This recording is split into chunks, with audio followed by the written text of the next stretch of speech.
Stefan Martinovic is a real estate innovator leveraging development to foster sustainable communities, mitigate climate impact, and grow the circular economy. He's here today to talk to us about developing for the circular economy. He teaches real estate entrepreneurship at NYU Shack Institute and leads projects with RE/MAX Properties. A former Shark Tank finalist, he has held roles at Placer.ai, the Real Estate Board of New York, and American Family Insurance. Stefan also advises real estate tech startups and holds degrees from William and Mary, Seton Hall, and Northwestern. Y'all help me introduce Stefan Martinovic. Stefan. Hey, good evening, everyone. I guess good afternoon in Arizona time. Thanks for the warm intro and apologize that I'm running a little bit late here. It's Saturday evening and I've been, can you hear me okay? Can you hear me? Yes, we do hear you. Just fine. Okay. Apologize. I'm in the middle of putting my kids to bed here. I'm a real estate developer here in New York, and I know while those are oftentimes considered big bad words, what we're doing here is trying to leverage investment in property in order to create a better planet. And we're doing that starting by creating a captive food system that grows food regeneratively and then serves it in a conscious manner at a restaurant that we're also opening. So to give you an idea of some of the principles that we are, building our business on, we're putting agriculture right at the heart of it and using all regenerative practices. We're converting an old dairy farm that has been left fallow for the last 50 years, and we're bringing new life back into it by planting thousands of native trees and shrubs, and then over the course of the next couple of years, bringing livestock, sheep, chickens, pigs, etc., onto the property. And the idea is that we will grow crops there to serve our guests on the farm, as well as for large events, as well as in a restaurant that we're opening. It's a couple hours away down here in the Hudson Valley. And we are, creating this premium culinary experience to really showcase those ingredients, but also to provide a vehicle for education so that people can understand the virtues of regenerative agriculture, as a, part of the solution rather than part of the problem. We also are making this a zero waste restaurant. All of the food and beverage outlets, across our portfolio are zero waste. Our chef Roxanne has, run multiple zero waste businesses in the past, and we'll be using that food waste back up at our property to compost, as well as to use it as a medium to grind up with woody waste and mycelium, and to use that to grow organic mushrooms as well, that obviously we can serve to our guests. All of this is, done using a hyper-sustainable approach to building, using the latest and greatest construction technologies that sequester carbon, that provide minimal site disturbance, and are done, in this case, on 2 abandoned sites, both for the restaurant as well as the farm, that are in sore need of activation and otherwise are slipping into a deteriorating state. So we still have to run these as businesses. And so, some of this will be a little bit, let's call it real estate oriented, but, we have a wonderful site here in our town of Armonk.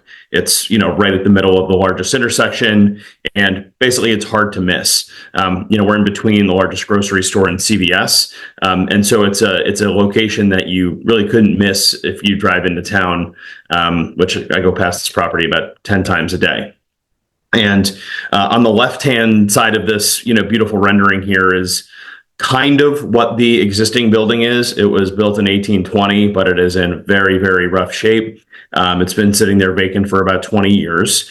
And, we intend to expand the property, build a beautiful new dining room. You can see this greenhouse and solarium, and then, really just replete with a lot of lush native landscaping, trees and shrubs, in order to help people really get in the, the frame of mind around biophilic design before they even set in the door. And then we have a vegetated terrace up top as well. So inside, that theme carries through, really lush greenery throughout. These will be in many cases edible landscapes so that we can grow herbs, within inside as well as on the roof of the property, and then continue to serve those alongside what we've been growing on our farm, a couple hours away. And we anticipate this being a very popular place. We're in an area that I wish had better food options. If you were looking for something of high quality that was freshly prepared and convenient. And so, that's what the gap that we, intend to fill. There is a place not too far down the road called Blue Hill at Stone Barns, which in many ways is the shining example of what it is like that can be done. And so they have a restaurant in an old stone barn building on the old Rockefeller Preserve in Tarrytown, New York, and they run a restaurant operation there that is rated one of the top 50 in the world. It has Michelin stars. It's been on Netflix, and it's specialty is, as you might imagine, regenerative farm to table cuisine. So I know that this is a vegan event, so you might want to bear in mind that the restaurant itself serves a broader audience, but with a real focus on high quality, locally grown produce. You can see here some of the items on the menu that may be a little bit difficult to read. But our chef is, she's a nationally renowned chef. She's been on TV a lot of times. She cooks all different sorts of stuff. She's got degrees in biology and zoology from Michigan State. And she has, really been a pioneer in a lot of the kind of the next generation of premium gastronomy throughout the Hudson Valley here. And she's, she was actually sous chef at, the place I mentioned, Blue Hill at Stone Barns, as well as a variety of other, highly rated restaurants throughout the region. So obviously we are serving meals, on a more transient basis within the restaurant, but then we also intend to host events, right? So when we have our building built, that can accommodate between 80 and 144 people at maximum capacity.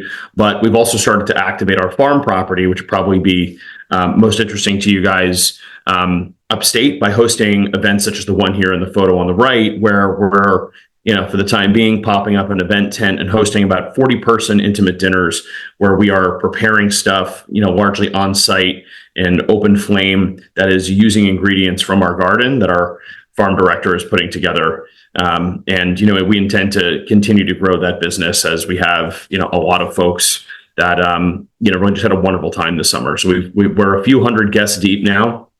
This was our first year doing this. And, kind of on the heels of Blue Hill at Stone Barns, or if you're familiar with the French Laundry, we actually own and operate this property. So we are, taking what are basically hay fields right now. They have been trampled by heavy cattle for many decades, compacting the soil, beating it up. It's clay, it's heavy in clay anyway. And what happens is that, when you have water that runs off the side of this mountain, to which we own really the entire mountainside, it just ponds up in these fields, and it leads to a lot of detrimental conditions of flooding in the town, which has a history of flooding, makes all of our neighbors' basements wet. And it's really like a testament to the neglect that the property has seen over the last several decades that needs to be remediated. And our goal is to, better the land by bringing in a breed of agriculture that can really, has a intense focus on improving soil health. And so it's only a couple hours away from our restaurant. It will help, obviously, to build awareness, about kind of our overall business. And it allows us to host larger events. We could do tents and other aspects up to about 250 people.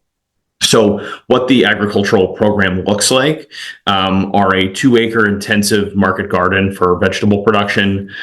We have a partnership with a hot sauce company. The founder actually lives right next door. And we're going to be growing chili peppers for them, both the medium hot and then the insanely hot, depending on what your flavor profile is. And then we've planted 1,800 trees and shrubs thus far. So these are all natives. It's aronia berries, it's aspens, it's willows, it's a wide variety of things, in addition to the the typical orchard varieties of pears and apples.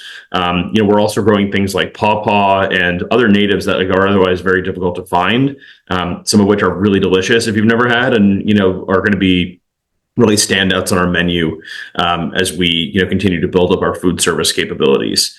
We also, we have opportunities for more,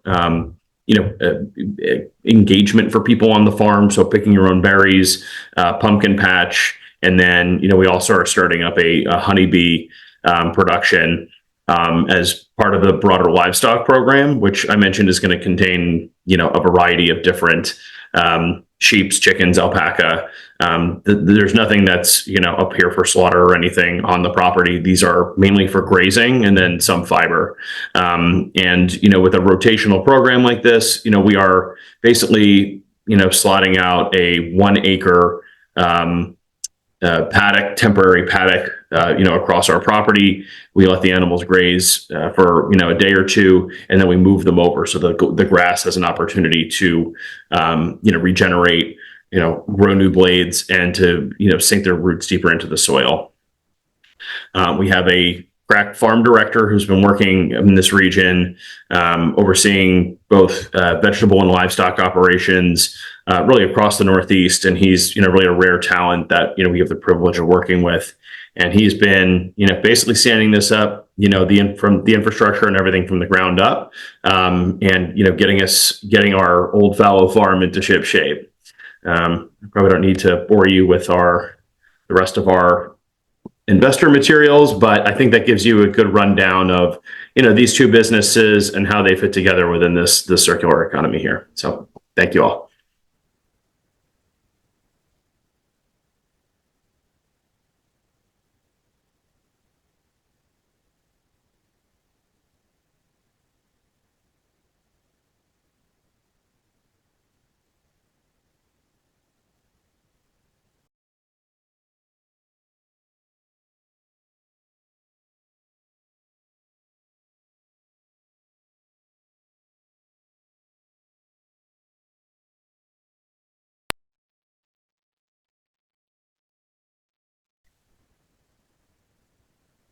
All right.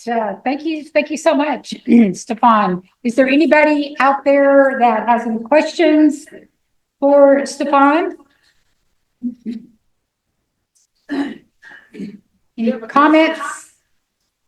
Yes. One question to address that I see now is what's stopping you from going vegan? What's stopping you from going vegan? That's right. That's a very good question. Dr. Rao, did you want to say something? Anybody else? Me personally, or something relating to our business? Me personally. No, I think Sorry, I'm having a hard time hearing. I think it was you personally, actually. I don't know. Honestly, I don't have a good answer for that. It hasn't been something I've put a lot of thought into. All right. So, Dr. Rao, did you want to say something? He wants to come say something. Stefan, I would suggest you put some thought into it because of the amount of food that animals have to eat in order to produce even just 1 pound of food. It's at least 39 pounds of food. So there is a huge reduction that happens when you go down the food chain. Okay. So our calculations show that if the world goes vegan, we can literally reverse all 7 fire alarms that are going on the planet. So this is why we are promoting veganism. It's also a mindset shift. We don't see animals as beings to be exploited. Because when we see animals as beings to be exploited, we also see people as beings to be exploited. So it's the root of all social justice issues. And so anyway, that's what I wanted to tell you. Okay, thank you. Yes. Yes, and I can say as a former cattle rancher that if you'd have told me that I would have gone vegan in Texas and been the first cattle ranch to ever transition, their operation to a sanctuary, I'd have thought you were crazy. So I understand the idea of not ever giving it some thought. But once I started giving it some thought, I started going down a rabbit hole I'd never been down. And down that rabbit hole lies all of our answers. Veganism really is the answer. And somebody like you with your background, you can make such impact. So I hope you take the time to explore and consider, it's not just for, crazy people. Like, people always think vegans are crazy. We might be, but it's because we finally see the truth, the lies that we've been taught. So thank you for sharing your story and your message today. Thank you all.